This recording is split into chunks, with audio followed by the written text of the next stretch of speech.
ऊसाचं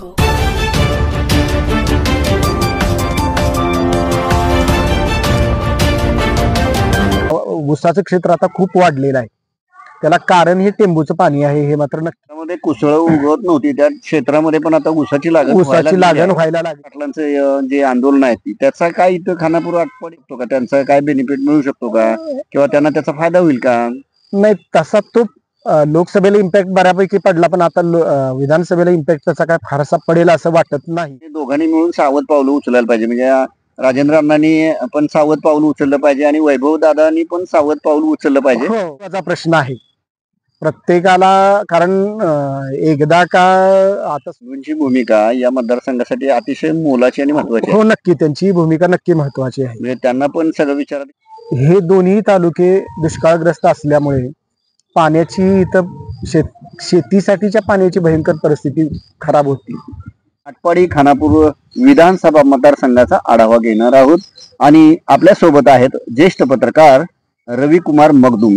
हे कल्पना दिवाळ्यांकाचे संपादक आहेत.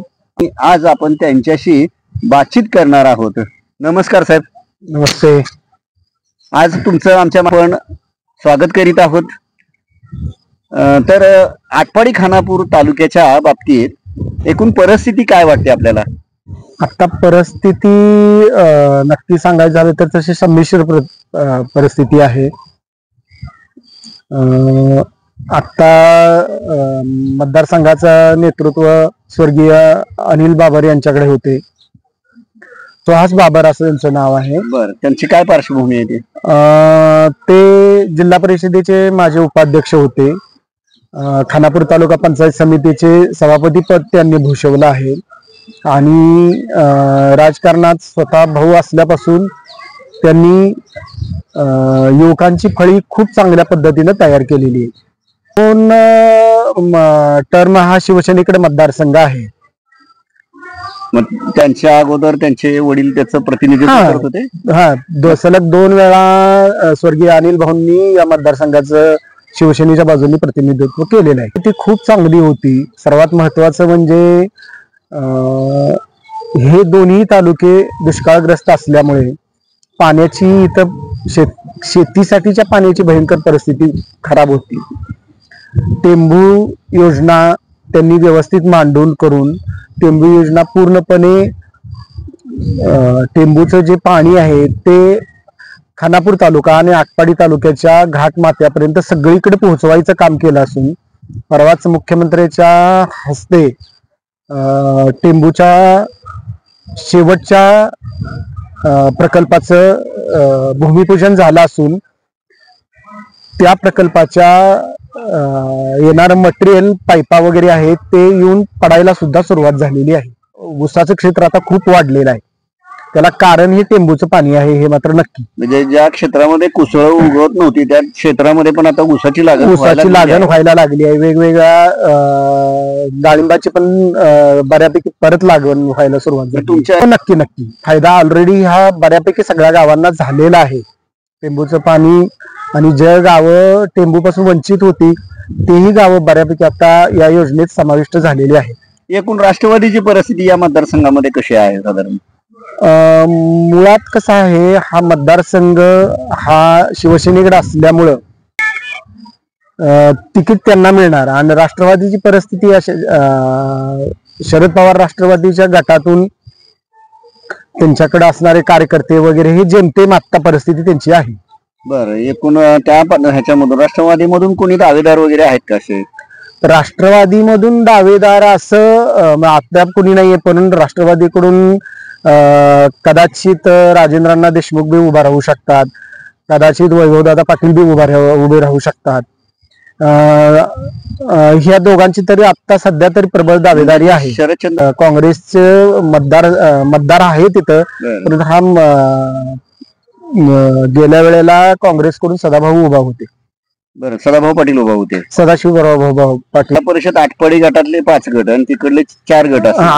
जिल्हा परिषद आटपाडीचे गट आणि खानापूरचे गट प्लस आता विसापूरचा गट हा त्यात ऍड केलेला आहे. अच्छा, त्यामुळं ते पण निर्णय ठरणार आहे. हो, विसापूर सर्कल सुद्धा ते निर्णायक मतदान ठरतं बऱ्यापैकी. अशी चर्चा चालू आहे की राजेंद्रनाथ जे आहेत आता देशमुख, म्हणजे त्यांनी पाठीमागे निवडणूक पण लढवलेली होती आणि ते स्वतः आमदार एकवेळ झाले होते. तर त्यांची भूमिका कशी असेल आता यावेळेला? त्यांची भूमिका आता तरी एकंदरीत परिस्थितीवरून ते आता फॉर्म मध्ये आहेत, म्हणजे निवडणूक लढवायची असं त्यांच्या डोक्यात बऱ्यापैकी आहे. पण त्यांना उद्धव बाळासाहेब ठाकरेच्या गटाकडूनही संपर्क साधलेला आहे आणि इकडून शरद पवार गट जो आहे त्यांच्याकडूनही संपर्क साधलाय. म्हणजे सेम वैभवदादांच्या बाबतीत सुद्धा तोच प्रकार आहे. इकडं उद्धव बाळासाहेब ठाकरे यांच्या गटाकडून सुद्धा त्यांची एकमेकाशी संपर्क आहे आणि तिकडेही संपर्क आहे शरद पवार गटाशी सुद्धा. त्यामुळे हे कुणाकडून उभा राहतायत हे आज तरी अजून काही असं फायनल झालेलं नाहीये.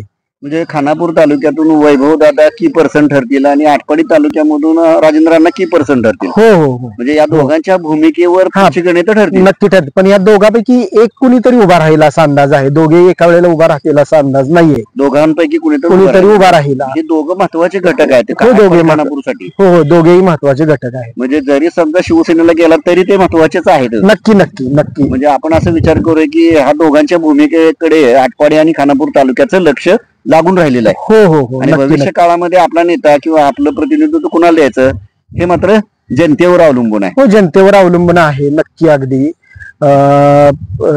अनिल भाऊ आता नसल्यामुळं त्यांचं एक सहानुभूती तर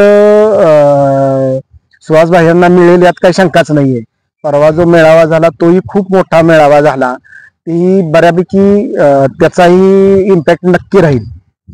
म्हणजे आता तुम्ही असं म्हणताय की तुम्ही दोघांनी मिळून सावध पावलं उचलायला पाहिजे. म्हणजे राजेंद्र अण्णांनी पण सावध पाऊल उचललं पाहिजे आणि वैभव दादांनी पण सावध पाऊल उचललं पाहिजे. येणारी निवडणूक ही निर्णय ठरणार. नक्की नक्की. वैभव दादा इलेक्शनच्या तयारी गेले एक वर्षभरापासून बऱ्यापैकी ती इलेक्शनच्या तयारीसाठी लागलेलीच आहेत. आपण उभा राहायचंच ह्या तयारीनेच त्यांनी त्यांचे कार्यकर्ते बऱ्यापैकी मतदारसंघात फिरतायत. मतदारसंघात सकाळपासून संध्याकाळपर्यंत त्यांनी मतदारसंघ बऱ्यापैकी पिंजून काढलेला आहे. खानापूरचा पूर्ण भाग, आटपाडीचा पूर्ण भाग, विसापूर सर्कल या गटात बऱ्यापैकी वैभवदादांनी संपर्क पुन्हा एकदा मोठ्यानं चांगला वाढवलेला आहे. आता इथं आपल्या पडळकर साहेबांची भूमिका जी आहे, जे गोपीचंद पडळकर जे आता सध्या विद्यमान आमदार पण आहेत, हो, त्यांची भूमिका ही सुद्धा महत्वाची ठरेल या मतदारसंघात. नक्की नक्की. त्यांची भूमिका मागच्याही वेळेला महत्वाची ठरली होती आणि आता सुद्धा त्यांची भूमिका नक्कीच महत्वाची ठरली. त्यांचे बंधू ब्रह्मानंद पडळकर यांच्यासाठी त्यांचा खूप मोठा प्रयत्न चाललेला आहे आणि काल परवाच ब्रह्मानंद पडळकर यांचं स्टेटमेंट आहे की मी जिल्हा परिषद निवडणूक ज्या वेळात त्यांनी लढवली त्यावेळेला अपक्षच लढवली होती. त्यामुळे मी कदाचित आमदारकीचं इलेक्शन सुद्धा हे अपक्ष मी लढवू शकेन. मला नाही तिकीट मिळालं तर मी अपक्ष पद्धतीने लढवू शकेन. पण मी या आत्ताच्या इलेक्शनच्या पिरियडमध्ये मी नक्की आहे. मी कोणत्याही परिस्थितीत माघार घेणार नाही असं त्यांनी परवा डिक्लेअर केलेलं आहे. म्हणजे त्यांची भूमिका, म्हणजे पडळकर बंधूंची भूमिका या मतदारसंघासाठी अतिशय मोलाची आणि महत्वाची. हो, नक्की. त्यांची भूमिका नक्की महत्वाची आहे. म्हणजे त्यांना पण सगळं विचारात घेऊन ह्या सगळ्या गोष्टी कराव्या आहेत. आता सध्या तिकीट डिक्लेअर झालेलं आहे. फक्त वंचित बहुजन आघाडीचं तिकीट एक डिक्लेअर झालेलं आहे मतदारसंघाचं खानापूरसाठी. ते आहे संग्राम माने यांचे. संग्राम माने हे ओबीसी फॅक्टर मधून बऱ्यापैकी ते काम चांगल्या पद्धतीने करत आहेत सगळीकडे आणि ते गृहीत धरून त्यांना बहुजन वंचित आघाडीचं तिकीट त्यांना मिळालेलं आहे. ते सुद्धा मतदारसंघात कामाला लागलेले आहे. जी निवडणूक आहे आता तशी काय सोपी राहिलेली नाही.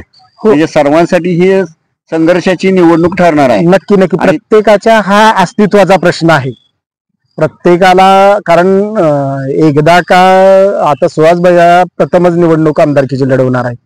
त्यामुळे एकदा ते आमदार झाल्यानंतर परत त्यांना पाठीमागे येणं फार मुश्किल होईल हे बऱ्यापैकी सगळ्यांना माहित आहे. त्यामुळे कदाचित त्यांच्या विरोधात हा सगळा गट एकत्र सुद्धा येण्याची शक्यता नाकारता येत नाहीये. म्हणजे वातावरण तिथलं अशा प्रकारचं आहे असं मला वाटतंय. हा, वातावरण आता एकंदरीत वातावरण जरी सहानुभूती सुहास भैयाच्या पाठीमागे आहे, त्यांचं काम आहे. अनिल भाऊंनी जे मतदारसंघात गेल्या 5 वर्षात किंवा 10 वर्षात जे काम केले ते काम तर आहेच, यात काही शंकाच नाहीये.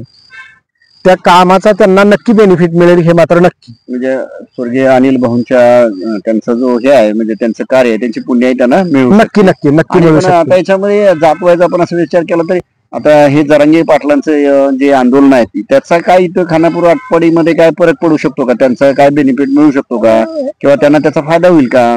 नाही, तसा तो लोकसभेला इम्पॅक्ट बऱ्यापैकी पडला, पण आता विधानसभेला इम्पॅक्ट त्याचा काय फारसा पडेल असं वाटत नाही. कारण जरांग्यांच्याकडे जे मराठा लॉबी तिथं होती ती आता वेगवेगळ्या पक्षात विखुरली गेलेली आहे. कोण इकडे आहे, कोण तिकडे आहे, कोण इकडे आहे. त्यामुळे पर्टिक्युलरली त्या व्यक्तीसाठी म्हणून वेगळं असं काय होईल असं मला वाटत नाहीये. कारण ती ताकद जी त्यांच्या पाठीमागे उभा होती ती वेगवेगळ्या पक्षातली होती. मराठ्यांची शिवसेनेकडे लोक आहेत, इकडं राष्ट्रवादीकडे आहेत, तिकडे काँग्रेसकडे आहेत, तिकडे अनेक ह्याच्यात ते वेगवेगळी विखुरले गेले. त्यामुळे तो फॅक्टर इथं आत्ता तरी फारसा काम करेल असं मला वाटत नाही. आता दुसरा मुद्दा राहतो की धनगर समाजाच्या आरक्षणाच्या बाबतीतला आणि धनगर समाजाच्या एक गट्टा मतदानाचा. मग धनगर समाजांची भूमिका एकूण तुम्हाला या राजकारणी परिस्थितीमधून काय वाटते? धनगर समाजाची भूमिका बऱ्यापैकी संमिश्र असली तरी सुद्धा गोपीचंद पडळकर साहेब जी भूमिका घेतील त्याच्या पाठीमाग हा समाज बऱ्यापैकी राहील असा अंदाज आहे. म्हणजे एकूण परिस्थिती पाहता म्हणजे आता हा याच्या समाजाचं ध्रुवीकरण राजकारण याच्यामध्ये जर विचार केला तर लोक आता सुज्ञ झालेत. नक्की नक्की सुज्ञ झालेत. आणि कालचा जो गोपीचंद पडळकर साहेबांचा मेळावा झाला कवठेमंकाळला बिरोबाच्या बनात, तोही मेळावा बऱ्यापैकी मोठा मेळावा झालेला आहे. तर त्यांनी तसं डिक्लेअर केलेलं आहे की काही जरी झालं तरी परत एकदा सत्ता ही महायुतीची झाली पाहिजे आणि त्या दृष्टीनं त्यांनी प्रयत्न करायचा असं त्या काल त्यांनी ह्याच्यात बऱ्यापैकी सांगितलेलं आहे. तर धन्यवाद साहेब. आज आपल्या सोबत आहेत ज्येष्ठ पत्रकार रविकुमार मगदूम यांनी एकूणच आटपाडी आणि खानापूर तालुक्यातले जे गणित आहेत ते सांगितलेले आहेत. पण यामध्ये सुद्धा सर्वसामान्य माणसाला अंडर एस्टिमेट करू नये असंच एकूण त्यांचं निष्कर्ष आहे आणि असंच त्यांना वाटतं. नमस्कार सर. नमस्कार.